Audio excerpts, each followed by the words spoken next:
e portanto, gosto de intervir na sociedade, sempre o fiz, e considero que é uma excelente base de trabalho. E penso que devemos pensar estrategicamente na evolução do movimento, que é, neste momento, é uma carta de intenções que temos, que foi aprovada para a qual todos podemos contribuir, como foi dito. Na fase seguinte, haverá uma definição de outros princípios e de outras formas de levar à prática estas intenções. E, finalmente, no exercício de poder-se lá chegarmos, eu não estou interessado, sinceramente, não estou interessado em colaborar, mas não estou interessado, digo já, isto fica já aqui dito publicamente, em nenhum cargo político, mas gosto de colaborar, sempre gostei de fazer. Depois, se o movimento chegar a partido político, então se tiver a possibilidade de realizar as intenções, aí sim, por-se-ão a forma de realizar, e não já, o que eu quero dizer é que acho muito bem que a gente diga determinados outros princípios, e até já pormenores, acho muito bem, porque podem balizar, digamos assim, as intenções, mas não confundamos o momento em que estamos. Portanto, eu gostaria de dizer, contradizendo um bocadinho, gostaria só de adiantar só uma coisa que eu gostaria de acrescentar aqui, talvez, na questão da fiscalidade, que me diz diretamente respeito, que é a fuga aos impostos. Aqui está a falar em níveis de aplicação dos impostos, mas, não sei, talvez uma frase ou uma palavra a dizer que procurar uma aplicação, um sistema justo de aplicação dos impostos. Porque eu tenho propostas muito concretas, vim a saber que já são realizadas em alguns países, da forma como os processos liberais podem não fugir aos impostos. Pode haver justiça dos advogados, dos arquitetos, dos engenheiros e das atividades fiscais.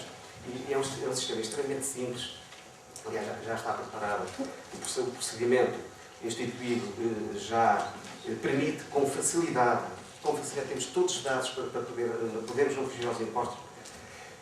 Pronto, mas basicamente o apelo que eu faria era que não confundamos as fases da evolução deste movimento, que acho que é uma excelente fase de trabalho e é pena não ser mais novo e poder ser mais ativo, digamos assim, e participar talvez com mais intensidade. Muito obrigado. Muito obrigado.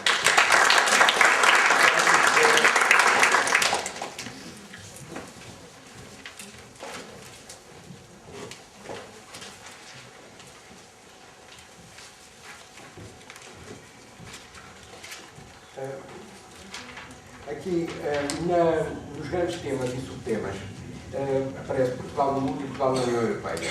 Parece-me que está invertida a ordem, podia ser primeiro Portugal no mundo e depois Portugal na União Europeia. E no Portugal no mundo, diplomacia e lusofonia, não se pode escamotear a presença de Portugal na ONU, na OCDE e outras instâncias internacionais e nos subsistemas da ONU, que são um palco de grande atuação do nosso país e onde, aliás, tem merecidos créditos. Também, quando chegamos aos partidos políticos, quando eu referi que falta fundar um partido republicano, não estava especificamente a dizer que devia sair daqui, pode sair ou não. É preciso criar plataformas para que ele possa vir a aparecer. Em todo caso, quando se fala na representação parlamentar ser reduzida, também seria possível falar em reduzir as mordomias.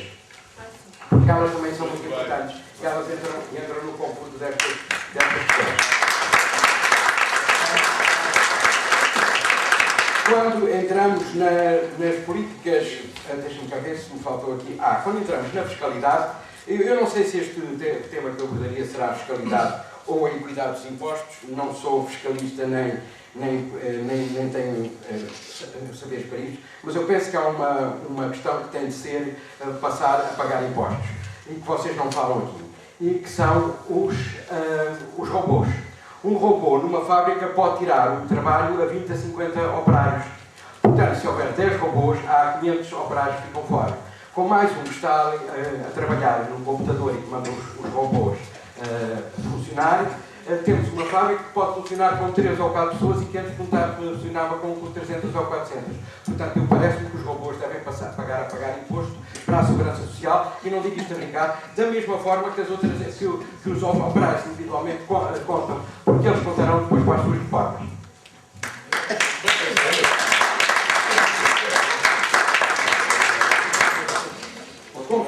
Com respeito, Falta-me só dizer aqui, com respeito à questão onde se fala das políticas de família, creio eu, que é nas políticas de família, o que há a falar, na minha qualidade, na minha ideia, é em todas as famílias e não especificar exclusivamente as famílias de homem e mulher. De facto, essas são as maioritárias, mas se falar só nessas, vocês passam a passar ao século XIX e não entram no século XXI.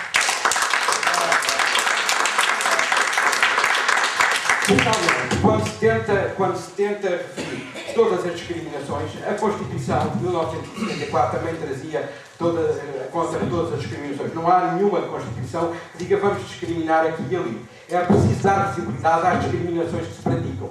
Depois da última reforma da Constituição e do Tratado Maastricht, os artigos 13 dizem especificamente quais são os grupos sociais que não podem ser discriminados. Já antes dizia que não se discriminava ninguém, mas chegou-se à conclusão que a nível europeu e a nível português, posteriormente, tinha que se dizer que eram os grupos de género, eram os grupos minoritários étnicos, eram os grupos de deficientes, eram os grupos da idade, eram os grupos religiosos e eram as minorias sexuais. E isso tem que ficar correto. Não pode ficar com a qualidade de visibilidade.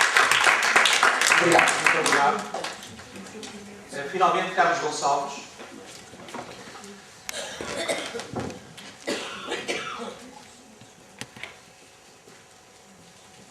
De tomar. Boas tardes a todos. Hoje é a primeira vez que eu me dirijo a um público, nomeadamente no âmbito político, ou pelo menos com esse cariz mais marcado. Não tenho nada de especial para trazer, porque todos vós sabeis provavelmente muito mais do que eu sobre estas coisas, mas o debate puxa debate, conversa puxa conversa, e como estava ali um papelinho ao meu lado, eu pedi papelinho para mim escrever. Mas há aqui alguns temas, e também já cá ando há uns anos, há aqui algumas questões que me tocam de forma mais particular. A diferença, de facto, a grande diferença das sociedades e das pessoas, provavelmente, é as que dizem que fazem e as outras que fazem. Porque quem diz que faz e que é importante fazer isto e fazer aquilo, eu penso que está em todos os programas. Agora, a diferença, efetivamente, e isto chama-se, efetivamente, quem tem ou não tem condições para ter futuro é quem faz e não quem diz que faz. É apenas uma reflexão que queria partilhar convosco. Em relação às questões mais diretas, há aqui 2 ou 3 questões, e já agora eu até vos chamava a atenção ali para o quadro. Foi-nos apresentado, e de forma brilhante ali pelo Carlos, o nosso símbolo começou, o que nos é proposto, por um mundo. E também já foi dito aqui, de facto, que nós temos uma zona exclusiva que neste momento é quase, ou pelo menos está a parecer a 10ª. Nós fizemos uma viagem em linha reta, não fazemos 2000 km sem sair de Portugal. É importante que as pessoas tenham isto presente. Agora, valorizamos o que temos ou apenas damos atenção ao que não temos? É também mais um ponto de reflexão que deixaria. Em questões ainda desse género, eu diria o seguinte: há sítios que me preocupam imenso. E um deles é aquilo que também já foi dito aqui, a formação dos jovens, e não só dos jovens, mas aquela formação que produz economia, porque o emprego não é à procura de emprego.